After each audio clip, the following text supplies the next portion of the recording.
ಈಗ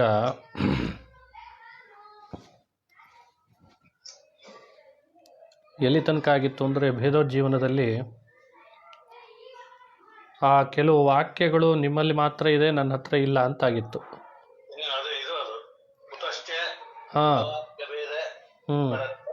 ಅದ್ವೈತ ಶ್ರುತಿ ವಿರೋಧಾದಿತಿ ಚೇತ್ ಅದ್ವೈತ ಶ್ರುತೆ ಹಾಂ ಪ್ರಾತಿಭಾಸಿಕ ಅದ್ವೈತ ಪರತ್ವಂ ಅಸ್ತು. ಅದ್ವೈತ ಶ್ರುತಿ ವಿರೋಧ ಬರ್ತದೆ ಅಂತ ಓದಿದಿಲ್ಲ ಮತ್ತೆ ಸರಿ, ಈ ವಾಕ್ಯಗಳು ಇರಲಿಲ್ಲ ಅಷ್ಟೆ. ಕುತಶ್ಚ ವ್ಯಾವಹಾರಿಕ ಭೇದ ಪರತ್ವಂ, ಅದೇ ವ್ಯಾವಹಾರಿಕ ಭೇದ ಪರತ್ವ ಅನ್ನೋದು ಯಾವ ಪ್ರಮಾಣದಿಂದ ಸಿದ್ಧ ಆಗ್ತದೆ ಅಂತ ಪ್ರಶ್ನೆ. ಅದು ಇವರೇ ವ್ಯಾಸರಾಜರೇ ಅವ್ರ ಮೇಲೆ ಪ್ರಶ್ನೆ ಕೇಳಿದ್ದು. ತಥಾಗತ ಚರಣ ಶರಣತ್ವಂ ಅಜಾನತಃ ಅಂತ ಮೊದಲೊಂದು ದೋಷ ಕೊಟ್ಟರು.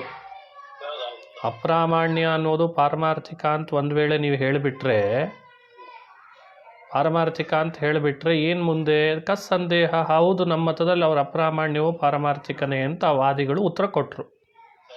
ಅಸ್ತಿ ಮಹಾನ್ ಸಂದೇಹ. ಹಾಗಾದರೆ ಅಪ್ರಾಮಾಣ್ಯವೇ ಶ್ರುತಿಗಳಿಗೆ ಪಾರಮಾರ್ಥಿಕ ಆದರೆ ಬೌದ್ಧರ ಚರಣ ಶರಣರಾಗಬೇಕಾದೀತು ಅಂತ ನೆನಪಿಸಿದರು. ಬೌದ್ಧರ ಚರಣ ಶರಣರಾಗಬೇಕಾದೀತು ಅಂತ ನೆನಪಿಸಿದರು. ಕುತಸ್ತರಿ ವ್ಯಾವಹಾರಿಕತ್ವಂ ಭೇದಸ್ಯ ಅಂತ ಮುಂದೆ ಮತ್ತೊಂದು ದೋಷ ಕೊಟ್ಟರು. ಹಾಗಾದರೆ ವೇದಗಳು ವ್ಯಾವಹಾರಿಕ ಭೇದವನ್ನು ಹೇಳ್ತಾವೆ ಅನ್ನುವಂಥ ಅಂಶವೂ ಕೂಡ ಬಿದ್ದೋಯ್ತು. ಯಾಕಂದರೆ ವೇದಗಳಿಗೆ ಅಪ್ರಾಮಾಣ್ಯವೇ ಪಾರಮಾರ್ಥಿಕ ಅಲ್ಲ ನಿಮ್ಮ ಅಭಿಪ್ರಾಯ ಪ್ರಕಾರ. ವೇದಗಳಿಗೆ ಅಪ್ರಾಮಾಣ್ಯ ಪಾರಮಾರ್ಥಿಕ ಅಂದ್ರೆ ಏನು? ವೇದಗಳು ಪ್ರಮಾಣ ಅಲ್ಲ ಅಂಥೇಳಿ ಅರ್ಥ. ವೇದಗಳು ಅಪ್ರಮಾಣ ಅನ್ನೋದನ್ನೇ ಈ ಥರ ಹೇಳ್ತೀವಿ. ಬೌದ್ಧ ಆಗಿಬಿಟ್ಟು ಒಂದು ದೋಷ ಕೊಟ್ಟರು. ಎರಡನೇ ದೋಷ ಮತ್ತೊಂದೇನು ಕೊಟ್ಟರು ಅಂದರೆ ಕುತಸ್ತರಿ ವ್ಯಾವಹಾರಿಕ ಭೇದಸ್ಯ. ವ್ಯಾವಹಾರಿಕ ಭೇದ ಇಂಥ ಶ್ರುತಿಯಿಂದ ಸಿದ್ಧ ಆಗೋದು ಹೇಗೆ? ಅಪ್ರಾಮಾಣ್ಯವೇ ಪಾರಮಾರ್ಥಿಕ ಉಳ್ಳಂತಹ ಶ್ರುತಿಗಳಿಂದ ವ್ಯಾವಹಾರಿಕ ಭೇದ ಸಿದ್ಧ ಆಗ್ತದೆ ಅಂತೀಯ? ಅದು ಆ ವಾಕ್ಯದ ಅರ್ಥ. ಎರಡನೇ ಮತ್ತೊಂದು ವಾಕ್ಯ ಮುಂದಿಂದು. ಹಾಂ, ಅದ್ವೈತ ಶ್ರುತಿ ವಿರೋಧ ಬರ್ತದಲ್ಲ ಅಂತಂದ್ರು. ಮುಂದೆ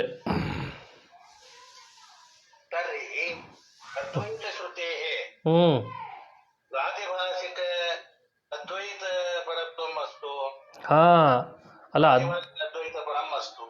ಅದ್ವೈತ ಶ್ರುತಿ ವಿರೋಧ ಬರ್ತದೆ ಅನ್ನೋ ಕಾರಣಕ್ಕೆ ನಾವು ವೇದಗಳಿಗೂ ಕೂಡ ಅಪ್ರಾಮಾಣ್ಯವನ್ನು ಪಾರಮಾರ್ಥಿಕ ಅಂದೇವಿ ಅಂತ ಅವರು ಉತ್ತರ ಕೊಡ್ಲಿಕ್ಕೆ ಬಂದರು ನಮಗೆ. ಅಪ್ರಾಮಾಣ್ಯ ನಮ್ಮ ಮತದಲ್ಲಿ ಯಾಕೆ ಪಾರಮಾರ್ಥಿಕ ಅಂತಂದರೆ ಅದ್ವೈತ ಬಿಟ್ಟು ಬೇರೆ ಇಲ್ಲಲ್ಲ, ಬ್ರಹ್ಮ ಬಿಟ್ಟು ಬೇರೆ ಯಾವುದು ಸತ್ಯ ಅಲ್ಲಲ್ಲ. ಅದ್ವೈತ ಶ್ರುತಿ ವಿರೋಧ ಇರೋದ್ರಿಂದ ಶ್ರುತಿಗಳಿಗೆಲ್ಲ ಅಪ್ರಾಮಾಣ್ಯವನ್ನೇ ಪಾರಮಾರ್ಥಿಕ ಅಂತ ನಾವು ಅಂತೀವಿ. ಹಾಗಾದರೆ ಒಂದು ಕೆಲಸ ಮಾಡಿರಿ ಅಂತಂದರು. ಹಾಗಾದರೆ ಅದ್ವೈತ ಶ್ರುತಿಗಳಲ್ಲಿ ಹೇಳಿರುವಂಥ ಅದ್ವೈತ ಶ್ರುತಿ ತಾನೇ, ಅದು ಶ್ರುತಿಯಿಂದ ಪ್ರತಿಪಾದ್ಯವಾಗಿದೆ ಅದ್ವೈತ. ಆ ಶ್ರುತಿಗಿರುವ ಅಪ್ರಾಮಾಣ್ಯ ಅದು ಪಾರಮಾರ್ಥಿಕ ಅಂತ ಆದಮೇಲೆ ಅಲ್ಲಿ ಬೋಧನೆ ಮಾಡುವಂಥ ಐಕ್ಯವು ಪ್ರಾತಿಭಾಸಿಕ ಆಗಲಿ. ಗೊತ್ತಾಯ್ತಲ್ಲ? ಈಗ ಹೆಂಗೆ ಇದಂ ರಜತಂ ಅನ್ನುವ ಜ್ಞಾನದಲ್ಲಿ ಅಪ್ರಾಮಾಣ್ಯವೇ ಪಾರಮಾರ್ಥಿಕವಾಗಿರೋದ್ರಿಂದ ಅಂಥ ಜ್ಞಾನದಲ್ಲಿ ಭಾಸಮಾನವಾಗೋ ರಜತ ಪ್ರಾತಿಭಾಸಿಕ ಅಂತ ನೀವು ಹೇಳ್ತಿರೋ, ಅದೇ ರೀತಿ ಈ ಶ್ರುತಿಗಳಿಂದಲೂ ಕೂಡ ಬೋಧಿತವಾಗುವಂಥ ಅದ್ವೈತ ಶ್ರುತಿಗಳಿಗೆ ಅಪ್ರಾಮಾಣ್ಯ ಪಾರಮಾರ್ಥಿಕ ಆದದ್ರಿಂದ ಅವು ಕೂಡ ಪ್ರಾತಿಭಾಸಿಕ ಅಂತಾಗಲಿ. ಹಾಗಾದರೆ ಬೋಧಿಸುವ ಐಕ್ಯ ಇದು ಅವರಿಗೆ ಸಮ್ಮತ ಅಲ್ಲ. ಇದನ್ನ ಯಾಕೆ ಅವರು ಸಮ್ಮತ ಅಂತಾರೆ? ಸರಿಯಾಗಿ ಅರ್ಥ ಆಯಿತು ಅಂದ್ಕೊಳ್ತೀನಿ. ಇದು ವ್ಯಾಸರಾಜರು ಕೊಟ್ಟ ಪ್ರತಿಬಂಧಿ. ಮುಂದೆ ಅದಂತೂ ಸರಿ. ಹೀಗೆ ವಿರೋಧ ಪರಿಹಾರ ಮಾಡೋ ವಿಚಾರ ಮಾಡಿದರೆ ಅದು ಇಬ್ಬರಿಗೂ ಸಮಾನವಾಗಿದೆ. ನಾವು ಪರಿಹಾರ ಮಾಡ್ಕೋಬೇಕು, ನೀವು ಪರಿಹಾರ ಮಾಡ್ಕೊಳ್ಬೇಕು. ಅಂದರೆ ವೇದ ವ್ಯಾಖ್ಯಾನ ಮಾಡ್ಕೊಳ್ಳೋ ಇಬ್ಬರಿಗೂ ಜವಾಬ್ದಾರಿ ಇದ್ದೇ ಇದೆ. ಅದನ್ನು ದೋಷವಾಗಿ ಕೊಡ್ಲಿಕ್ಕೆ ಹೋಗ್ಬೇಡ್ರಿ. ನಾವು ಹೇಳುವ ಭೇದ ಶ್ರುತಿಗಳಿಗೆ ಅದ್ವೈತ ಶ್ರುತಿ ವಿರೋಧ ಹೇಳಿದರೆ, ನಾವು ನಿಮ್ಮ ಅದ್ವೈತ ಬೋಧನೆ ಮಾಡೋ ಶ್ರುತಿಗಳಿಗೆ ಭೇದ ಶ್ರುತಿ ವಿರೋಧ ಹೇಳ್ತೀವಿ. ನೀವು ಹೆಂಗೆ ಪರಿಹಾರ ಮಾಡ್ಕೋತೀನಿ ಅಂತೀರೋ ನಾವು ಹಂಗೆ ಪರಿಹಾರ ಮಾಡ್ಕೋತೀವಿ. ಹಾಗಾಗಿ ಅದ್ವೈತ ಶ್ರುತಿಗಳು ಭೇದ ಬೋಧಕ ಶ್ರುತಿಗಳಿಗೆಲ್ಲದಕ್ಕೂ ಕೂಡ ಬಾಧಕಗಳಾಗ್ತಾವೆ ಅಂತ ಅನ್ಲಿಕ್ಕೆ ಬರಬೇಡ್ರಿ ಅಂತ ಅರ್ಥ. ಸರಿ ಗೊತ್ತಾಯ್ತಾ? ಇದರ ಮೇಲೆ ಮುಂದಿನ ವಾಕ್ಯ ನೋಡ್ರಿ. ನಾನು ಶ್ರುತ್ಯುಪಸ್ಥಾಪಿತ ಅರ್ಥ ಅನಂಗೀಕಾರೆ ಶ್ರುತೆ ಅಪ್ರಾಮಾಣ್ಯಂ ಸ್ಯಾತ್ ನ ಚ ಅಸ್ಮಾಭಿಃ ಶ್ರುತಿ ಪ್ರತಿಪಾದಿತ ಭೇದೋ ನ ಅಂಗೀಕ್ರಿಯತೆ ನಾಪಿ ಅಸ್ಮಾಭಿಃ ಅನಂಗೀಕೃತಂ ತತ್ ಸತ್ಯತ್ವಂ ಶ್ರುತಿ ಪ್ರತಿಪಾದ್ಯಂ ಶ್ರುತೌ ಸತ್ಯಪದ ಅಶ್ರವಣಾತ್ ಇತಿ ಚೇತ್ ನ ಏಷ ದೋಷಃ ಅಂತದ್ದು. ಈಗ ಒಂದು ಅವ್ರು ಮಾಡುವಂಥ ವಿಚಾರದ ಒಂದು ಸ್ಟೈಲ್ ನೋಡಿ ಹೇಗಿದೆ, ತೋರಿಸ್ತಾರೆ. ವ್ಯಾಸರಾಜರು ಅನುವಾದ ಮಾಡ್ತಾರೆ. ಇದೆಲ್ಲ ಅವ್ರ ಗ್ರಂಥಗಳಲ್ಲಿ ಇದ್ದದ್ದೋ ಅಥವಾ ವಾಕ್ಯಾರ್ಥ ಮಾಡುವಾಗ ನಡೆದದ್ದೋ ನೋಡಬೇಕು. ವಾದ ಮಾಡುವಾಗ ಹೀಗೊಂದು ವಿಚಾರ ಪ್ರಸ್ತಾಪ ಆಯಿತು. ನಾನು ಶ್ರುತ್ಯುಪಸ್ಥಾಪಿತ ಅರ್ಥ ಅಂಗೀಕಾರೆ ಶ್ರುತೆ ಅಪ್ರಾಮಾಣ್ಯಂ ಸ್ಯಾತ್. ಅದೇ ಮುಂದಿನ ಪ್ಯಾರಾಗ್ರಾಫು, ಅಲ್ಲೇನಿದೆ ವಾಕ್ಯ?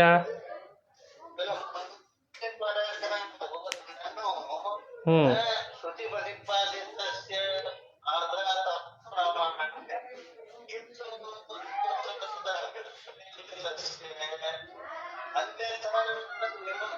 ವಿಮರ್ಶಕವತೆ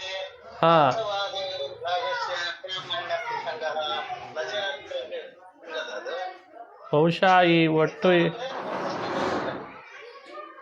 ಇದು ಬಹುಶಃ ಇದು ತುಂಬ ಮುಂದೆ ಹೋಗಿದೆ. ಇದು ಎಷ್ಟೋ ವಾಕ್ಯಗಳು ಬಹುಶಃ ಇದರೊಳಗೆ ಇದ್ದದ್ದು ಇಲ್ವೇ ಇಲ್ಲ ಅಂತ ಅನಿಸ್ತದೆ.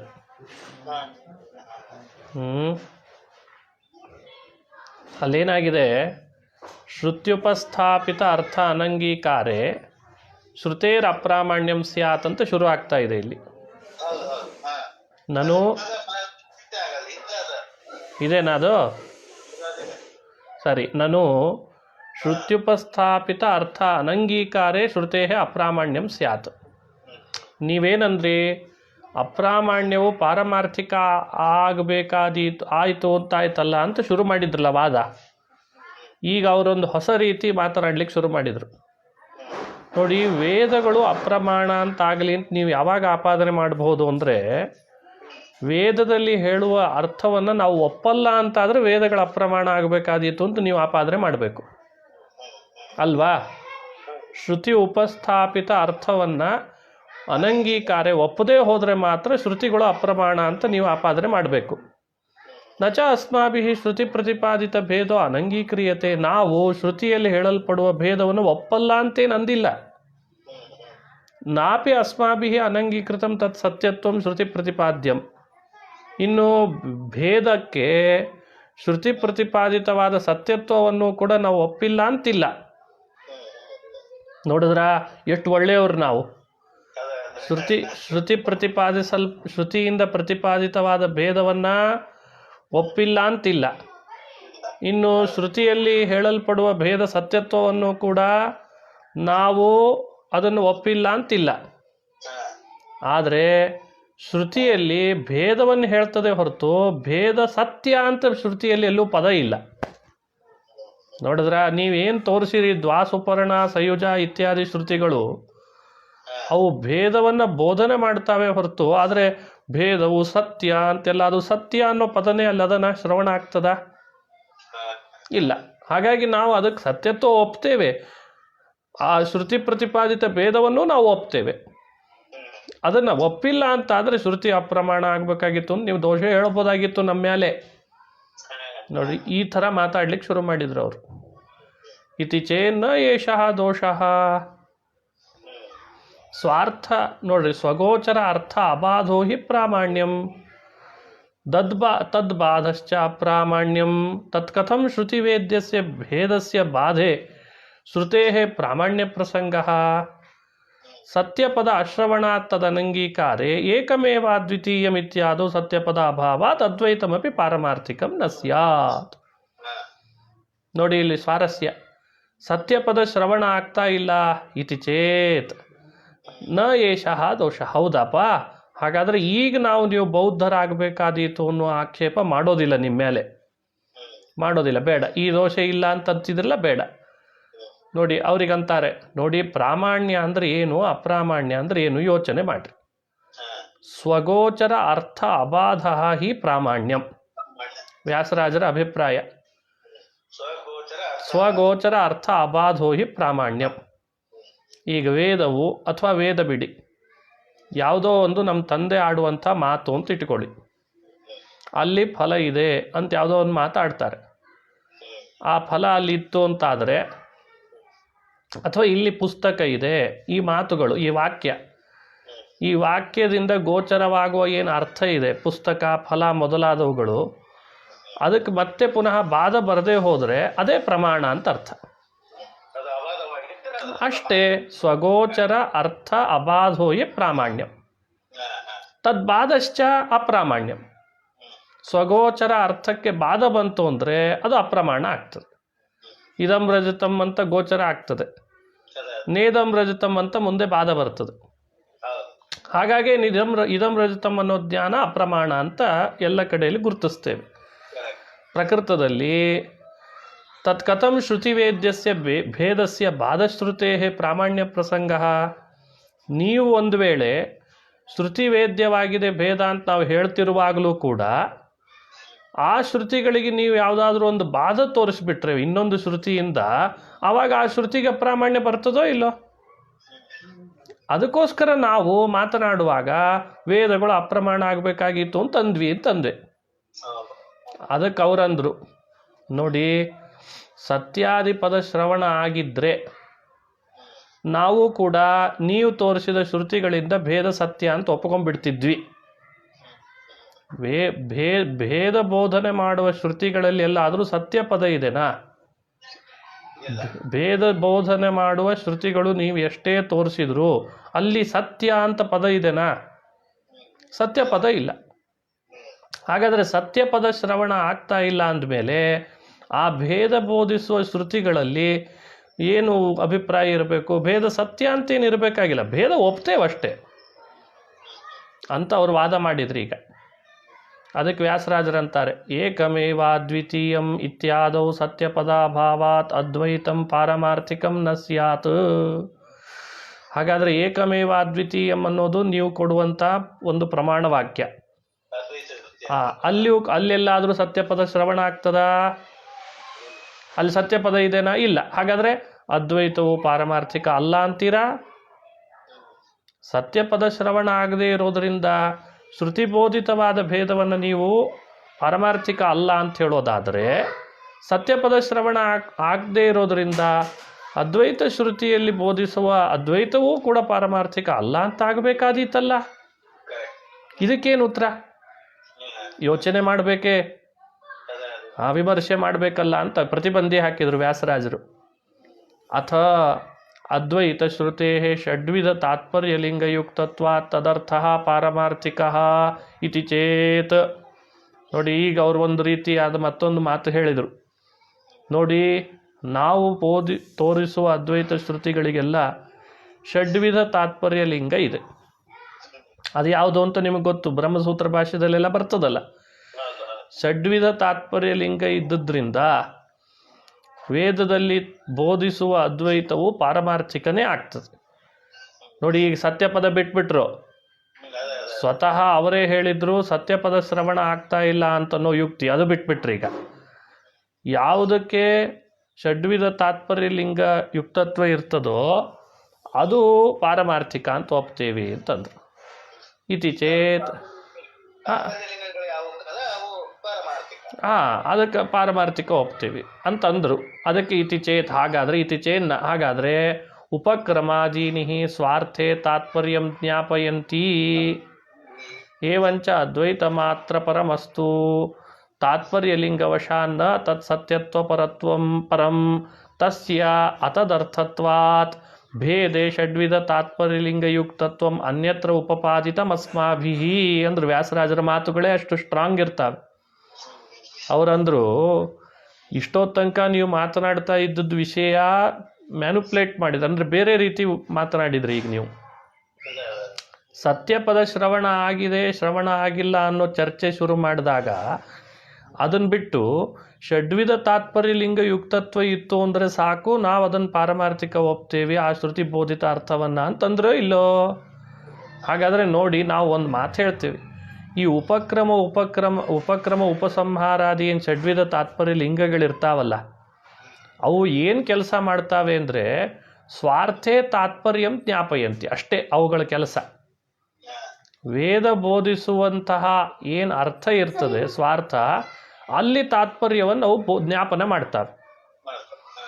ಅಷ್ಟೇ ಹೊರತು ಗಮನಿಸ್ರಿ, ಏವಂಚ ಅದ್ವೈತ ಪರತೆ ಅನ್ನೋದು ಶ್ರುತಿಗಿದೆ ಅಂತ ಆಯಿತು ತಾತ್ಪರ್ಯ ಲಿಂಗಗಳನ್ನು ನೀವು ತೋರಿಸಿದಾಗ. ಆದರೆ ಸತ್ಯತ್ವವನ್ನೇ ನಾವು ಬೋಧನೆ ಮಾಡಲ್ಲಲ್ಲ. ನೋಡಿ ಹೆಂಗೆ ಹೇಳಿದ್ರು ಯುಕ್ತಿಯನ್ನು, ಷಡ್ವಿಧ ತಾತ್ಪರ್ಯ ಲಿಂಗಗಳು ಸತ್ಯತ್ವವನ್ನು ಬೋಧಿಸ್ತಾವೆ ಅಂತೆಲ್ಲಾದರೂ ಇದೆನಾ? ಇಲ್ಲ. ಸ್ವಾರ್ಥ ತಾತ್ಪರ್ಯ ಜ್ಞಾಪನ ಮಾಡ್ಬೋದು. ಏವಂಚ ಅದ್ವೈತ ಮಾತ್ರ ಪರಮಸ್ತು ತಾತ್ಪರ್ಯಲಿಂಗ ವಶಾತ್ ನ ತತ್ ಸತ್ಯತ್ವ ಪರಂ ತಸ್ಯ ಅತದರ್ಥತ್ವಾತ್ ಅಂತಂದ್ರು. ತಸ್ಯ ಅತದರ್ಥತ್ವಾತ್ ಅಂತಂದರೆ ಈ ಸತ್ಯತ್ವ ಅನ್ನೋದು ಉಭಯಲಿಂಗ ತಾತ್ಪರ್ಯದ ಅರ್ಥ ಅಲ್ಲ. ಉಭಯವಿಧ ತಾತ್ಪರ್ಯಲಿಂಗದ ಕೆಲಸ ಏನು? ಸ್ವಾರ್ಥ ತಾತ್ಪರ್ಯವನ್ನು ಜ್ಞಾಪನ ಮಾಡೋದಷ್ಟೇ ಅದರ ಕೆಲಸ ಅಲ್ವಾ? ಈ ಕೆಲಸ ಮಾಡೋದನ್ನ ಇನ್ಯಾವುದೋ ಕೆಲಸದಲ್ಲಿ ಹಾಕಿಬಿಟ್ರೆ,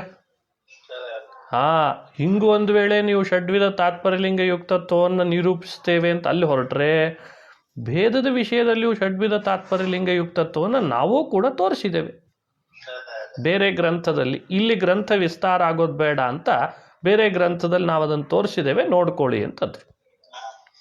ಭೇದದ ವಿಷಯದಲ್ಲಿ ಷಡ್ವಿಧ ತಾತ್ಪರ್ಯಲಿಂಗ ತೋರಿಸ್ಲಿಕ್ಕೆ ಬರ್ತದೆ ಅಂತಾರೆ. ಸರಿಯಾಗಿ ಅರ್ಥ ಆಯ್ತಾ? ಇದು ವಾದ ಮಾಡುವ ಒಂದು ಅದ್ಭುತವಾದ ಶೈಲಿ.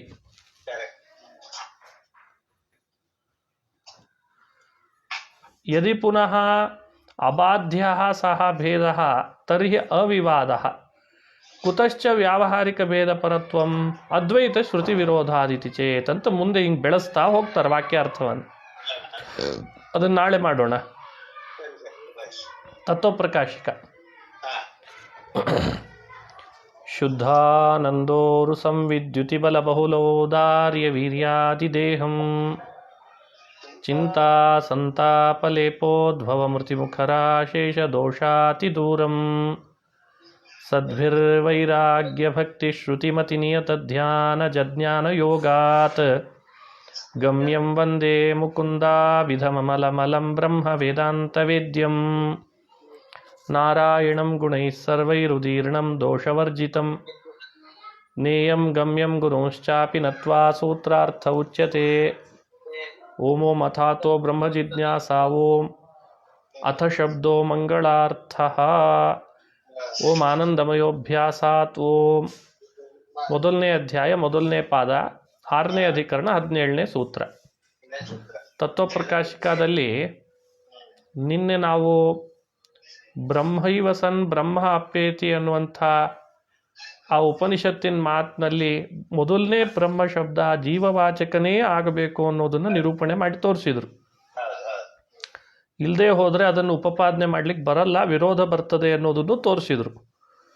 ಏನು ವಿರೋಧ ಅಂದರೆ, ಮುಂದೆ ಬ್ರಹ್ಮ ಪ್ರಾಪ್ತಿ ಅನ್ನೋದು ಶ್ರವಣ ಆಗ್ತಾ ಇದೆ, ಮೊದಲನೇ ಬ್ರಹ್ಮ ಶಬ್ದಕ್ಕೂ ಬ್ರಹ್ಮ ಪರಬ್ರಹ್ಮ ಅನ್ನೋ ಅರ್ಥ ಮಾಡಿಬಿಟ್ರೆ ಮುಂದೆ ಶ್ರವಣ ಆಗ್ತಾ ಇರೋ ಬ್ರಹ್ಮ ಪ್ರಾಪ್ತಿ ವಿರೋಧ ಬರ್ತದೆ. ಹಾಗಾಗಿ ಆ ಅರ್ಥ ಮಾಡಬಾರ್ದು ಅಂತ ಹೇಳಿದರು. ಆಯಿತಾ? ಬ್ರಹ್ಮ ಪ್ರಾಪ್ತಿ ಶ್ರವಣ ಆಗ್ತಾ ಇರೋದು ಬಹಳ ಬಹಳ ಅದ್ಭುತ. ಆ ವಾಕ್ಯನೇ ನೋಡಿ ತೋರಿಸಿದೆ, ನಿನ್ನೆ ಅರ್ಥ ಮಾಡಿ ಹೇಳಿದ್ವಿ. ಇದಾದ ಮೇಲೆ ನಿನ್ನೆ ನಾನು ವಿಸ್ಮೃತ ಕಂಠಮಣಿ ಅಪಿ ಸ್ಮೃತ ಕಂಠಮಣಿ ಇತ್ತೇವ ಉಚ್ಯತೆ ನತು ಪ್ರಾಪ್ತಮಣಿ ರೀತಿ ಅಂತ ಅವ್ರದ್ದೊಂದು ಆಕ್ಷೇಪ. ಈಗ ಬ್ರಹ್ಮ ಅನ್ನೋ ಅರ್ಥನೇ ಮಾಡಬೇಕು ಅನ್ನೋ ಹಠಕ್ಕೆ ಈ ಥರ ಮಾತಾಡ್ತಿರ್ತಾರೆ. ಮುಂದೆ ಬ್ರಹ್ಮ ಪ್ರಾಪ್ತಿ ಶ್ರವಣ ಆಗ್ತಾ ಇದೆ ಅಂದ್ರೆ ಆಗಲಿ ಅಂದ್ರೆ ಅವರು. ಇಲ್ಲೂ ಕೂಡ ಹಾಗೆ ಇಟ್ಕೋತೀನಿ. ಈಗ ಒಂದು ಉದಾಹರಣೆ ಕೊಟ್ಟರು. ವಿಸ್ಮೃತ ಕಂಠಮಣಿ ಅಂದರೆ ಕಂಠಮಣಿಯನ್ನು ಒಬ್ಬ ವ್ಯಕ್ತಿ ಮರೆತು ಬಂದಿರ್ತಾನೆ. ಅವನನ್ನು ಕಂಠಮಣಿಯನ್ನು ಮರೆತು ಬಂದ ವ್ಯಕ್ತಿಯನ್ನು ಕುರಿತು ಸ್ಮೃತ ಕಂಠಮಣಿ ಅಂತ ಶಬ್ದವನ್ನು ಬಳಸ್ತಾರೆ. ಅಂದರೆ ಈತ ಕಂಠಮಣಿಯನ್ನು ಮರೆತು ಬಂದವ, ಕಂಠಮಣಿಯನ್ನು ಮರೆತು ಬಂದವ. ಕಂಠಮಣಿ ಅವನ ಕಂಠದೊಳಗೆ ಇಲ್ಲ ಈಗ, ಅದಕ್ಕೆ ಅವನು ವಿಸ್ಮೃತ ಕಂಠಮಣಿ. ಯಾವಾಗ ಅವನಿಗೆ ಅದು ನೆನಪಾಗ್ತದೆ ಆವಾಗ ಅವನಿಗೆ ಸ್ಮೃತಕಂಠಮಣಿ ಅಂತ ಇಷ್ಟೇ ಕರೀತಾರೆ ಅಲ್ವಾ, ಹೊರತು ಪ್ರಾಪ್ತಮಣಿ ಅಂತ ಯಾರೂ ಕರೆಯಲ್ಲ. ಇದು ಇವರ ಆಕ್ಷೇಪಕ್ಕೆ ಈ ಥರದ್ದೊಂದು ಪ್ರಯೋಗವನ್ನು ಉದಾಹರಿಸಿದರು. ಹಾಗೆ ಯಾಕೆ ಕೊಟ್ಟರು ಅಂತ ಹೇಳ್ತೇನೆ ನೋಡಿ. ಮೊದಲು ವಿಸ್ಮೃತಕಂಠಮಣಿ, ಆಮೇಲೆ ಅವನೇ ಸ್ಮೃತಕಂಠಮಣಿ ಆಗಿದ್ದ. ಹೀಗೆ ಈ ಜೀವಾತ್ಮ ಅನ್ನೋನು ಅವನು ತನ್ನ ಬ್ರಹ್ಮಭಾವ ಅನ್ನೋ ಕಂಠಮಣಿಯನ್ನು ಮೊದಲು ಮರೆತು ಬಿಟ್ಟಿದ್ದಂತೆ. ಈಗ ಅವನಿಗೆ ಆ ಬ್ರಹ್ಮಭಾವ ಅನ್ನೋದು ನೆನಪಾದ ಕೂಡಲೇ ಸ್ಮೃತಕಂಠಮಣಿ ಆದ. ಹಾಗಾಗಿ ಅವನನ್ನು ಹಾಗಾಗಿ ಮೊದಲು ಕಂಠಮಣಿ ಶಬ್ದ ಹೋಗಲಿಲ್ಲ ಅವನಿಗೆ. ಸ್ಮೃತಕಂಠಮಣಿಯನ್ನು ಮರೆತಾಗ ವಿಸ್ಮೃತ ಕಂಠಮಣಿ ಆದ. ಕಂಠಮಣಿಯನ್ನು ನೆನಪಿಸ್ಕೊಂಡಾಗ ಸ್ಮೃತಕಂಠಮಣಿ ಆದ. ಅಂತೂ ಕಂಠಮಣಿ ಅನ್ನೋದು ಎರಡೂ ಕಡೆಯಲ್ಲಿ ಕಾಮನ್ನ. ಹಾಗೆ ಪ್ರಕೃತದಲ್ಲಿ ಮೊದಲನೇ ಬ್ರಹ್ಮ ಶಬ್ದವು ಬ್ರಹ್ಮ ಅಂತನ್ನೋದು ಪರಮಾತ್ಮನನ್ನೇ ಹೇಳ್ತದೆ, ಆಮೇಲೂ ಅವನನ್ನೇ ಹೇಳ್ತದೆ. ನತು ಪ್ರಾಪ್ತಮಣಿ ಅಂತ ಹೇಳಲ್ಲಲ್ಲ. ಹಂಗೇನಾದ್ರೂ ಹೇಳ್ತಾರಾ? ಇಲ್ಲ. ಹೆಂಗೋ ಹಂಗೆ ಅಂತ ಈ ಶಬ್ದಗಳನ್ನು ಹಿಂಗೆ ಪ್ರಯೋಗ ಮಾಡಿರ್ತಾರೆ ಉಪನಿಷತ್ನಲ್ಲಿ ಅಂತ ಯಾಕೆ ಕೂಡಿಸ್ಬಾರ್ದು ಅಂತ ಒಂದು ವಾದ. ಅದಕ್ಕೆ ಉತ್ತರ ಕೊಡುವಾಗ ಜಯತೀರ್ಥರಂತಾರೆ, ಪರಮಂ ಸಾಮ್ಯಮುಪೈತಿ ಇತ್ಯಾದೋ ಅಪ್ರಾಪ್ತ ಭೋಗಾದೇರಪಿ ಪ್ರಾಪ್ತ್ಯುಕ್ತೇ ಅಂತಂದ್ರು. ನೋಡಿ, ಪರಮಂ ಸಾಮ್ಯಮುಪೈತಿ ಅಂತ ಸ್ಪಷ್ಟ ವೇದವಾಕ್ಯ ಇದೆ ಅಲ್ಲ, ಆ ವಾಕ್ಯದಲ್ಲಿ ಏನು ಹೇಳಿದ್ದಾರೆ ಅಂದರೆ ಅಪ್ರಾಪ್ತ ಭೋಗವನ್ನು ಹೇಳಿದ್ದಾರೆ. ಅಂದರೆ ಹಿಂದೆಂದೂ ಪಡೆಯದೇ ಇರುವಂಥ ಸುಖ ಭೋಗವನ್ನೇ ಅವ ಅನುಭವಿಸ್ತಾನೆ ಅಂತ ಹೇಳಿದ್ದಾರೆ. ಹಾಗಾಗಿ ಇಲ್ಲಿ ವಿಸ್ಮೃತ ಕಂಠಮಣಿ ಸ್ಮೃತ ಕಂಠಮಣಿ ಅನ್ನೋ ದೃಷ್ಟಾಂತನೇ ತಪ್ಪು. ಆ ದೃಷ್ಟಾಂತ ಕೊಟ್ಟು ಕೂಡಿಸ್ಲಿಕ್ಕೆ ಬರೋದೇ ಇಲ್ಲ, ಹಂಗೆ ಮಾತು ಆಡಬಾರ್ದು. ಆಯ್ತಾ? ನಾನು ಇದ್ರ ಮೇಲೆ ಮತ್ತೆ ಪ್ರಶ್ನೆ. ನಾನು ಸಂಸಾರಿಣೋಪಿ ವಿಮುಕ್ತಶ್ಚ ವಿಮುಚ್ಯತೆ ಇತಿ ವಿಮುಕ್ತತ್ವ ಶ್ರವಣಾತ್ ತದನ್ಯಥಾನುಪಪತ್ಯ ತಸ್ಯ ಪರಬ್ರಹ್ಮತ್ವ ಸಿದ್ಧೇ ತದ್ವಿರೋಧ ಭೇದಾಭಿಧಾನಸ್ಯ ಇತ್ಯತಃ ಪ್ರಮಾದೇತಿ ಅಂತಂದ್ರು. ಅಲ್ಲ, ಈಗ ವಿಮುಕ್ತಶ್ಚ ವಿಮುಚ್ಯತೆ ಅಂತ ವೇದವಾಕ್ಯದಲ್ಲಿ ಬರ್ತದ್ರಪ್ಪ. ವಿಮುಕ್ತಶ್ಚ ವಿಮುಚ್ಯತೆ ಅಂತಿದೆ. ಈಗ ವಿಮುಕ್ತತ್ವ ಅನ್ನೋದು ಶ್ರವಣ ಆಗ್ತಾ ಇದೆ. ಇದು ವಿಮುಕ್ತತ್ವ ಶ್ರವಣ ಆಗ್ತಾ ಇರೋದ್ರಿಂದ ನಮಗೇನು ಗೊತ್ತಾಗ್ತದೆ ಅಂದರೆ, ಮೊದಲೇ ಜೀವನನ್ನು ಇನ್ನೂ ವಿಮುಕ್ತನಾಗದೇ ಇರೋ ಪೂರ್ವದಲ್ಲೇ ವಿಮುಕ್ತ ಅಂತ ಕರೀತದೆ ವೇದ. ಹಾಗೆ ಕರೆಯೋದ್ರಿಂದ ನಮಗೇನು ತೋರ್ತದೆ ಅಂದರೆ, ಅವನಲ್ಲಿ ಆಲ್ರೆಡಿ ಪರಬ್ರಹ್ಮತ್ವ ಇತ್ತು ಜೀವನಲ್ಲಿ, ಅದಕ್ಕೆ ಅವನನ್ನು ವಿಮುಕ್ತ ಅಂತ ಕರೆತದು. ಮತ್ತೆ ವಿಮುಚ್ಯತೆ ಅಂತ ಹೇಳ್ತು. ಆದ್ದರಿಂದ ಐಕ್ಯ ಸಿದ್ಧ ಆಯಿತು. ಹೀಗಾಗಿ ಪರಬ್ರಹ್ಮತ್ವ ಸಿದ್ಧಿ ಮೊದಲೇ ಅವನಲ್ಲಿ ಆಗಿದ್ದರಿಂದ ತದನ್ಯಥಾನುಪಪತ್ತಿ, ಅಂದರೆ ವಿಮುಕ್ತಶ್ಚ ವಿಮುಚ್ಯತೆ ಅನ್ನೋದನ್ನು ಉಪಪನ್ನ ಮಾಡಬೇಕಾದ್ರೆ, ವಿಮುಕ್ತತ್ವ ಶ್ರವಣವನ್ನು ಉಪಪನ್ನಗೊಳಿಸ್ಬೇಕಾದ್ರೆ ಭೇದ ಇದ್ದರೆ ಕೂಡಿಸ್ಲಿಕ್ಕೆ ಬರಲ್ಲ. ಅಭೇದ ಇದ್ದರೆ, ಪರಬ್ರಹ್ಮತ್ವ ಇದ್ದರೆ ಜೀವನಿಗೆ ವಿಮುಕ್ತಶ್ಚ ವಿಮುಚ್ಯತೆ ಪ್ರಯೋಗ ಕೂಡಿಸ್ಲಿಕ್ಕೆ ಬರ್ತದೆ ಅಂತ ವಾದ ಮಾಡ್ಲಿಕ್ಕೆ ಬಂದ್ರು ಅವರು. ಅದಕ್ಕೆ ವಿಮುಕ್ತಶ್ಚ ವಿಮುಚ್ಯತೆ ಅನ್ನೋದ್ರ ಅರ್ಥ ಬೇರೆನೇ ಇದೆ ಎಂದರು ಆಚಾರ್ಯ ಭಾಷ್ಯದಲ್ಲಿ. ಏನು ಬೇರೆ ಇದೆ ಅಂದರೆ, ಬಂಧ ಪ್ರಮಾದಾತ್ಮಕವಾದ್ದರಿಂದ ಆ ಶಬ್ದ ಕೂಡ್ತದೆ ಅಂತಂದರು. ಪ್ರಮಾದಾತ್ಮಕತ್ವಾದ್ ಬಂಧಸ್ಯ ಅಂತಂದರು. ಅಂದರೆ ನಮ್ಮಲ್ಲಿ ಜೀವನನ ವಿಮುಕ್ತ ಅಂಥೇಳಿ ಮೊದಲೇ ಯಾಕೆ ಕರೆದಿರ್ತಾರೆ ಅಂದರೆ, ಜೀವನಿಗಿರುವ ಸಂಸಾರ ಬಂಧ ಅನ್ನೋದು ಪ್ರಮಾದಾತ್ಮಕ, ಹೊರತು ಪರಬ್ರಹ್ಮತ್ವ ರೂಪವಾದದ್ದಲ್ಲ. ನೋಡಿ ಹೇಳ್ತಾರೆ, ಜೀವಸ್ಯ ಪರಬ್ರಹ್ಮತ್ವ ಅಭಾವೇಪಿ ವಿಮುಕ್ತತ್ವೋಕ್ತಿರ್ಯುಜ್ಯತೆ. ಜೀವನಿಗೆ ಪರಬ್ರಹ್ಮತ್ವ ಇಲ್ಲದೆ ಹೋದರೂ ಕೂಡ ವಿಮುಕ್ತತ್ವ ಕೂಡಿಸ್ಬೋದು ಜೀವನಿಗೆ. ಹೆಂಗೆ? ತದ್ಗತ ಬಂಧಸ್ಯ ಅಜ್ಞಾನ ಮೂಲತ್ವೇನ ಅಸ್ವಾಭಾವಿಕತ್ವ. ತತ್ತದು ನಾವೀಗೇನು ಅನುಭವಿಸ್ತಾ ಇದ್ದೇವೆ ಸಂಸಾರ ಬಂಧ, ಇದು ಅಜ್ಞಾನ ಮೂಲಕವಾಗಿ ಬಂದಿದೆ. ಯಾವುದು ಅಜ್ಞಾನ ಮೂಲಕವಾಗಿ ಬಂದಿರ್ತದೋ ಅದು ಅಸ್ವಾಭಾವಿಕ, ಬಹಳ ಕಾಲ ಇರುವಂಥದ್ದಲ್ಲ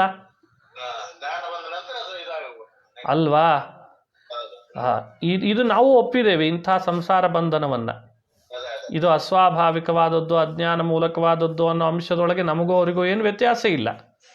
ಹಾಗಾಗಿ ವೇದಗಳಲ್ಲಿ ಉಪನಿಷತ್ತುಗಳಲ್ಲಿ ಜೀವನನ್ನು ವಿಮುಕ್ತ ಅಂಥೇಳಿ ಕರೆದ್ಬಿಡ್ತು ಮೊದಲೇನೆ. ನೋಡಿ, ತದ್ಗತ ಬಂಧಸ್ಯ ಅಜ್ಞಾನ ಮೂಲತ್ವೇನ ಅಸ್ವಾಭಾವಿಕತ್ವಾತ್ ಅಸ್ವಾಭಾವಿಕೆ ಚ ಅವಿದ್ಯಮಾನ ಪ್ರಯೋಗ ದರ್ಶನಾದಿತಿ ಭಾವ. ಯಾವುದು ಅಸ್ವಾಭಾವಿಕವೋ ಅದನ್ನು ಅವಿದ್ಯಮಾನ ಅಂಥೇಳಿ ಪ್ರಯೋಗ ಮಾಡಿಬಿಡ್ತಾರೆ. ಅದು ಇಲ್ಲ ಅಂಥೇಳಿ ಪ್ರಯೋಗ ಮಾಡ್ತಾರೆ ಅಸ್ವಾಭಾವಿಕವಾದದ್ದನ್ನು ಎಷ್ಟೋ ಕಡೆಯಲ್ಲಿ. ಹಾಗಾಗಿ ಅಸ್ವಾಭಾವಿಕವಾದದ್ರಲ್ಲಿ ಅವಿದ್ಯಮಾನ ಪ್ರಯೋಗವೇ ಕಂಡದ್ರಿಂದ ಆ ವಾಕ್ಯವೂ ಕೂಡ ಅಸ್ವಾಭಾವಿಕವಾದ್ದರಿಂದಲೇ ಅವಿದ್ಯಮಾನವಾದದ್ದನ್ನು ಪ್ರಯೋಗ ಮಾಡಿತು. ಹೀಗಾಗಿ ಅದನ್ನೇನು ದೋಷ ಅಂತ ಕರೆಯೋ ಅವಶ್ಯಕತೆ ಇಲ್ಲ. ಸರಿಯಾಗಿ ಗೊತ್ತಾಗ್ತದೆ ಅಂದ್ಕೊಂಡಿದ್ದೀನಿ. ಇತಿ ಬಂಧಸ್ಯ ಅಸ್ವಾಭಾವಿಕತ್ವಂ ಕುತಃ. ಅಲ್ಲ, ಸಂಸಾರ ಬಂಧ ಅಸ್ವಾಭಾವಿಕ ಅಂತ ಅನ್ನೋದು ಯಾವ ಪ್ರಮಾಣದಿಂದ ತಿಳಿಸ್ತೀರಿ ನೀವು ಅಂತಂದರೆ ಮಹಾಭಾಗವತದಲ್ಲಿದೆ. ಮುಕ್ತಿರ್ಹಿತ್ವಾನ್ಯಥಾ ರೂಪಂ ಸ್ವರೂಪೇಣ ವ್ಯವಸ್ಥಿತಿ. ಅನ್ಯಥಾ ರೂಪಂ ಹಿತ್ವಾ ಸ್ವರೂಪೇಣ ವ್ಯವಸ್ಥಿತಿ ಮುಕ್ತಿ ಅಂತಂದಿದ್ದಾರೆ. ನೋಡಿ, ಬಂಧವನ್ನು ಅನ್ಯಥಾ ರೂಪ ಅಂತ ಕರೆದಿದ್ದಾರೆ. ಅನ್ಯಥಾ ರೂಪ ಅಂದರೆ ಏನು? ಅನ್ಯಥಾ ಪ್ರಕಾರಕ ಅಂದರೆ ಏನು? ಅಜ್ಞಾನ ಮೂಲಕವಾಗಿ ಬಂದದ್ರಿಂದ ಅಸ್ವಾಭಾವಿಕ ಅಂತ ತೋರಿಸ್ಲಿಕ್ಕೇನೆ ಅದನ್ನು ಅನ್ಯಥಾ ರೂಪ ಅನ್ನೋ ಶಬ್ದ ಆಡಿ ತೋರಿಸ್ತದೆ ಭಾಗವತದಲ್ಲಿ. ನೋಡ್ರಿ, ಇದು ಪ್ರಮಾಣ. ಈ ಪ್ರಮಾಣಕ್ಕೆ ಅನುಗುಣವಾಗಿ ಆಚಾರ್ಯರು ಆ ಬಂಧವನ್ನು ಅಸ್ವಾಭಾವಿಕ ಅಂತ ಕರೆದರು. ಆ ಅಸ್ವಾಭಾವಿಕ ಆದ್ದರಿಂದ ಅದನ್ನು ಮನಸ್ಸಿನಲ್ಲಿ ಇಟ್ಟುಕೊಂಡೇನೆ ಅವನನ್ನು ವಿಮುಕ್ತ ಅಂತ ಕರೆದರು. ಜೀವನನ್ನು ವಿಮುಕ್ತಶ್ಚ ವಿಮುಚ್ಯತೆ ಅಂತಂದ್ರು. ಏನು ತಪ್ಪಿಲ್ಲ. ಸರಿಯಾಗಿ ಗೊತ್ತಾಯ್ತು ಅಂದ್ಕೊಳ್ತೀನಿ. ಇಲ್ಲಿ ಭಾವದೀಪದಲ್ಲಿ ಒಂದೆರಡು ವಿಷಯ ಚಿಂತನೆ ಮಾಡಲಿಕ್ಕಿದೆ. ಅಂದರೆ ಅಪ್ರಾಪ್ತ ಭೋಗ ಅನ್ನೋದು ಪರಮಂ ಸಾಮ್ಯಂ ಉಪೈತಿ ಅನ್ನೋಲಿ ಶ್ರವಣ ಆಗ್ತಾ ಇದೆ ಅಂತ ಹೇಳಿದ್ರಲ್ಲ. ಅಪ್ರಾಪ್ತ ಭೋಗ ಶ್ರವಣ ಆಗ್ತಾ ಇದೆ ಅಂತಂದ್ರೆ ಏನರ್ಥ ಅಂತ ಬರೀತಾರೆ ಮಂತ್ರಾಲಯ ಪ್ರಭುಗಳು. ಏನು ಅಪ್ರಾಪ್ತ ಭೋಗ? ಅದೇ ರೀತಿ ಭಾವದೀಪದಲ್ಲಿ ಸಂಪದ್ಯಾವಿಹಾಯ ಸ್ವೇನ ಶಬ್ದಾತ್ ಇತ್ಯಾದಿನ ಚತುರ್ಥೇ ವಕ್ಷಮಾಣ ದಿಶಾ ಸತತ್ರ ಪರ್ಯೇತಿ ಜಕ್ಷನ್ ಕ್ರೀಡನ್ ರಮಮಾಣಃ ಸ್ತ್ರೀಭಿರ್ವಾ ಯಾನೈರ್ವಾ ಇತ್ಯುಕ್ತ್ಯ ವನಿತಾದಿ ವಿಷಯ ಭೋಗಸ್ಯ ತದಭಿವ್ಯಕ್ತ ಆನಂದಾನುಭವಸ್ಯ ಚ ಪ್ರಾಕ್ ಅಪ್ರಾಪ್ತಸ್ಯೈವ ಪ್ರಾಪ್ತ್ಯುಕ್ತೇರಿತ್ಯರ್ಥಃ ಅಂತ ಬರೆದಿದ್ದಾರೆ. ಸಂಪದ್ಯ ವಿಹಾಯ ಸ್ವೇನ ಶಬ್ದಾತ್ ಅಂತ ಒಂದು ಮುಂದೆ ಬರ್ತದೆ ಚತುರ್ಥದಲ್ಲಿ ಅಂದರೆ ಚತುರ್ಥ ಅಧ್ಯಾಯದಲ್ಲಿ. ಅಲ್ಲಿ ಹೇಳುವಾಗ ಸತತ್ರ ಪರ್ಯೇತಿ ಜಕ್ಷನ್ ಕ್ರೀಡನ್ ರಮಮಾಣಃ ಅಂತನೂ ಶ್ರುತಿಯನ್ನು ಉದಾಹರಿಸಿ ವನಿತಾದಿ ವಿಷಯ ಭೋಗವೂ ಕೂಡ ತದಭಿವ್ಯಕ್ತಿ ವಿಷಯ ಭೋಗಕ್ಕೆ ತದಭಿವ್ಯಕ್ತ ಆನಂದ ಅನುಭವಕ್ಕೂ ಕೂಡ ಮೊದಲು ಎಲ್ಲೂ ಸಿಗದೇ ಇರೋದನ್ನು ಪಡಿತಾನೆ ಅಂತ ಹೇಳಿದ್ದಾರೆ. ವಿವೃತಮೇತದ್ ಜಿಜ್ಞಾಸಾಧಿಕರಣೆ. ನಾವಿದನ್ನು ಜಿಜ್ಞಾಸಾಧಿಕರಣದಲ್ಲಿ ತುಂಬ ವಿಸ್ತಾರವಾಗಿ ಹೇಳಿದ್ದೇವೆ. ಅಪ್ರಾಪ್ತ ಭೋಗವೇ ಮೋಕ್ಷದೊಳಗೆ ಪಡಿತಾನೆ ಅನ್ಲಿಕ್ಕೆ, ಬರೀ ಪರಬ್ರಹ್ಮತ್ವ ಪಡಿತಾನೆ ಅಲ್ಲ. ನೀವು ಹೇಳುವಂತೆ ಬರೀ ಪರಬ್ರಹ್ಮತ್ವ ಅಲ್ಲ, ಅಪ್ರಾಪ್ತ ಭೋಗವೇ ಮೋಕ್ಷ. ಇನ್ನು ಅಜ್ಞಾನಾಂ ಜ್ಞಾನದೋ ವಿಷ್ಣು ಜ್ಞಾನಿನಾಂ ಮೋಕ್ಷದಶ್ಚ ಸಹ ಆನಂದದಶ್ಚ ಮುಕ್ತಾನಾಂ ಇತ್ಯತ್ರ ಸುಧಾಯಾಮ್. ಇಲ್ಲೂ ಕೂಡ ಅಪ್ರಾಪ್ತ ಭೋಗವನ್ನು ಪಡಿತಾನೆ ಅನ್ನೋದನ್ನು ಸಮರ್ಥನೆ ಮಾಡಿದ್ದಾರೆ ಸುಧಾ ಗ್ರಂಥದಲ್ಲಿ. ಇದ್ರ ಮೇಲೆ ಅಲ್ಲೊಂದು ವಿಷಯ ಬರೀತಾರೆ ನೋಡ್ರಿ ಮಂತ್ರಾಲಯ ಪ್ರಭುಗಳು. ನನುಚ ಆನಂದ ಸ್ವರೂಪಮೇವ. ಅಲ್ಲ, ಈ ಆನಂದ ಅನ್ನೋದು ಯಾವಾಗಲೂ ಕೂಡ ಅವರವರ ಸ್ವರೂಪ ಅಂತಾಗಿರ್ತದಲ್ಲ. ಸಚ ಅವಿದ್ಯಾ ನಿವೃತ್ತೋ ಸ್ವತಃ ಸಿದ್ಧ ಏವ ಅಲ್ವಾ. ಅವಿದ್ಯೆ ದೂರ ಆದ ಕೂಡ್ಲೇನೆ ಆನಂದ ಏನಾಗಿಬಿಡ್ತದೆ ತಾನಾಗೇನೆ. ಅನುಭವೋಪಿ ಏವಮೇವ. ಅನುಭವನೂ ಹಾಗೆ ಇರ್ತದೆ. ಅವಿದ್ಯೆ ಹೋದ್ಮೇಲೆ ಆನಂದ ಆಗ್ತದೆ ಅಂತ. ವಿಷಯತ್ವಮಪಿ ಅನುಭವ ಸ್ವರೂಪಮೇವ ನ ಆಗಂತುಕ ಧರ್ಮ.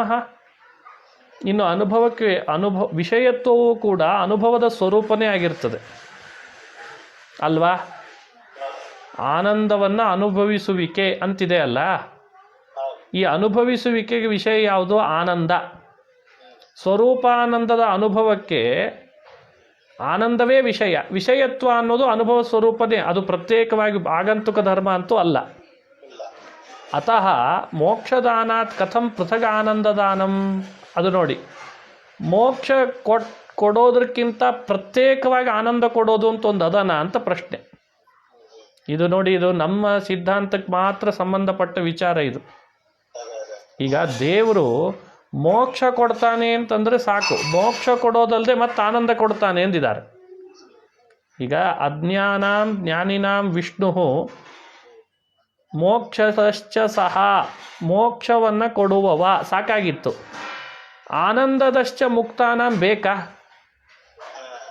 ಬೇಕನ್ನಿಸ್ತದ? ಆನಂದ ಜೀವನ ಸ್ವರೂಪ ಅಂತ ಆದಮೇಲೆ, ಅವಿದ್ಯಾ ನಿವೃತ್ತಿ ಆದಮೇಲೆ ಸ್ವತಃನೇ ಸಿದ್ಧ ಆಗ್ತಿರುವಾಗ, ಅನುಭವವೂ ಕೂಡ ಹೀಗಿರುವಾಗ, ವಿಷಯತ್ವವು ಅನುಭವದ ಸ್ವರೂಪನೇ ಆಗಿ ವಿಷಯತ್ವ ಆಗಂತುಕ ಧರ್ಮ ಏನು ಅಲ್ಲ. ಆದ್ರಿಂದ ಮೋಕ್ಷದಾನ ಮಾಡ್ತಾನೆ ವಿಷ್ಣು ಅಂತ ಹೇಳೋದ್ರಿಂದಲೇ ಸಾಕಾಗಿತ್ತು, ಆನಂದ ಕೊಡ್ತಾನೆ ಅನ್ನೋ ಅರ್ಥ ಬಂದ್ಬಿಡ್ತದೆ. ಪ್ರತ್ಯೇಕವಾಗಿ ಆನಂದ ಕೊಡೋದು ಅಂತಂದ್ರೆ ಏನರ್ಥ? ಉಚ್ಯತೆ ಅಂದ್ರು ಮಂತ್ರಾಲಯ ಪ್ರಭುಗಳು. ಇದು ಎಲ್ಲೂ ಬೇರೆ ಕಡೆ ಇಲ್ಲ, ಇದು ಅದಕ್ಕೋಸ್ಕರ ಹೇಳಲಿಕ್ಕತ್ತೇನೆ. ಉಚ್ಯತೆ ಏನು? ಪರಮೇಶ್ವರ ಶಕ್ತಿರೇವ ಜೀವಸ್ವರೂಪಾವರಣಂ ಮುಖ್ಯಂ ಅವಿದ್ಯಾತು ನಿಮಿತ್ತ ಮಾತ್ರ. ಇಂಥ ಪ್ರಮೇಯ ವಿಷಯಗಳ ಅನುಸಂಧಾನ ಮಾಡಬೇಕು. ಜೀವ ಏನಾಗಿರ್ತಾನೆ ಅಂದರೆ ಪರಮೇಶ್ವರ ಶಕ್ತಿರೇವ ಜೀವಸ್ವರೂಪ ಆವರಣ. ಭಗವಂತನ ಒಂದು ಇಚ್ಛಾ ಇದೆ, ಆ ಇಚ್ಛೆ ಈ ಜೀವನನ್ನು ಆವರಿಸಿರ್ತದೆ. ಜೀವನನ್ನ ಇಚ್ಛೆ ಆವರಿಸಿದ್ರಿಂದ, ಪರಮಾತ್ಮನ ಇಚ್ಛಾದಿಂದ ಅದು ಮುಖ್ಯವಾದ ಆವರಣ. ಅವಿದ್ಯೆ ಅನ್ನೋದು ಬರೀ ನಿಮಿತ್ತ ಅಷ್ಟೆ. ತಥೋ ಅವಿದ್ಯಾಯಾಂ ನಿವೃತ್ತಾಯಾಮಪಿ ನ ಅಶೇಷ ಆನಂದಾಭಿವ್ಯಕ್ತಿ ಯಾವದೀಶ್ವರ ಏವ ಸ್ವಕೀಯಾಂ ಬದ್ಧಶಕ್ತಿಂ ತಥೋ ನ ವ್ಯಾವರ್ತಯತಿ. ಇದು ಬಹಳ ಮುಖ್ಯ. ಇದು ಬರೀ ಇನ್ನೊಬ್ಬರ ಜೊತೆಗೆ ನೀವು ವಾದ ಮಾಡುವಾಗ ಗೊತ್ತಾಗಲ್ಲ ಈ ವಿಷಯ. ಅವಿದ್ಯೆ ಅನ್ನೋ ಆವರಣ ನಿವೃತ್ತಿ ಆದರೂ ಕೂಡ, ಭಗವಂತನ ಸಾಕ್ಷಾತ್ಕಾರದಿಂದ ಅವಿದ್ಯೆ ಅನ್ನೋ ಆವರಣ ನಿವೃತ್ತಿ ಆದರೂ ಕೂಡ ಅಶೇಷ ಆನಂದ ಅಭಿವ್ಯಕ್ತಿ ಅನ್ನೋದು ಇವನಿಗೆ ಎಲ್ಲಿವರೆಗೂ ಭಗವಂತನ ಇಚ್ಛಾಶಕ್ತಿ ಅನ್ನೋ ಬಂಧಕ ಶಕ್ತಿ ನಿವೃತ್ತಿ ಆಗಲ್ವೋ ಅಲ್ಲಿ ತನಕ ಆಗಲ್ಲ ಅಂತಾರೆ. ಹೆಂಗಿದೆ ನೋಡ್ರಿ. ಯಾವದ್ ಈಶ್ವರ ಏವ ಸ್ವಕೀಯಾಂ ಬಂಧಶಕ್ತಿಂ ತಥೋ ನ ವ್ಯಾವರ್ತಯತಿ. ಎಲ್ಲಿವರೆಗೂ ಪರಮಾತ್ಮ ತನ್ನದೇ ಆದಂಥ ಇಚ್ಛಾ ಅನ್ನೋ ಬಂಧಕ ಶಕ್ತಿಯ ಆವರಣವನ್ನು ತೆಗಿಯಲ್ಲ, ಆತ ತೆಗಿಬೇಕು. ಅಲ್ಲಿವರೆಗೂ ಅವಿದ್ಯಾ ನಿವೃತ್ತಿ ಆದರೂ ಇವನಿಗೆ ಅಶೇಷ ಆನಂದ ಅಭಿವ್ಯಕ್ತಿ ಆಗಿರೋದಿಲ್ಲತ್ತೆ. ಕೂತಿರೋ ಅಂತ ನಂತ ಹಂಗೆ ಹೆಂಗಿರ್ಬೇಕ್ರಿ ಪರಮಾತ್ಮನ ಮಹಿಮಾ. ಅತಯೇವ ಆನಂದ ಹ್ರಾಸ ವೃದ್ಧಿ ವಕ್ಷೇತೆ. ಇದನ್ನು ಮನಸ್ಸಿನಲ್ಲಿಟ್ಟುಕೊಂಡೇ ಶಾಸ್ತ್ರಗಳು ಆನಂದದ ಹ್ರಾಸ, ಆನಂದದ ವೃದ್ಧಿಯನ್ನು ಕೂಡ ನಮ್ಮ ಮುಂದೆ ಪ್ರಸ್ತಾಪ ಮಾಡ್ತಾವೆ. ನಾವದನ್ನು ಕೂಡಿಸ್ಬೇಕು. ಅಂದ್ರೆ ಏನು? ಪರಮಾತ್ಮನ ಬಂಧಕ ಶಕ್ತಿ ಇದ್ದದ್ರಿಂದ ಆನಂದ ಹ್ರಾಸ, ಆನಂದ ವೃದ್ಧಿಗಳನ್ನು ವ್ಯವಸ್ಥೆ ಮಾಡ್ಲಿಕ್ಕೆ ಬರ್ತದೆ. ತಥಾಚ ತದಪೇಕ್ಷೆಯ ಪರಮಂ ಸಾಮ್ಯಮುಪೈತಿ ಇತ್ಯುಕ್ತಿ ರೀತಿ ಭಾವ. ಆ ಭಗವಂತನ ಬಂಧಕ ಶಕ್ತಿಯನ್ನು ಮನಸ್ಸಿನಲ್ಲಿಟ್ಟುಕೊಂಡೇನೆ ಪರಮಂ ಸಾಮ್ಯಮುಪೈತಿ ಅಂತ ಅನ್ನೋದನ್ನೆಲ್ಲ ಮಾತನಾಡ್ತಾರೆ ಭಾಷ್ಯದಲ್ಲಿ ಮಧ್ವಾಚಾರ್ಯರು ಅಂತ ಇಟ್ಟುಕೊಳ್ರಿ.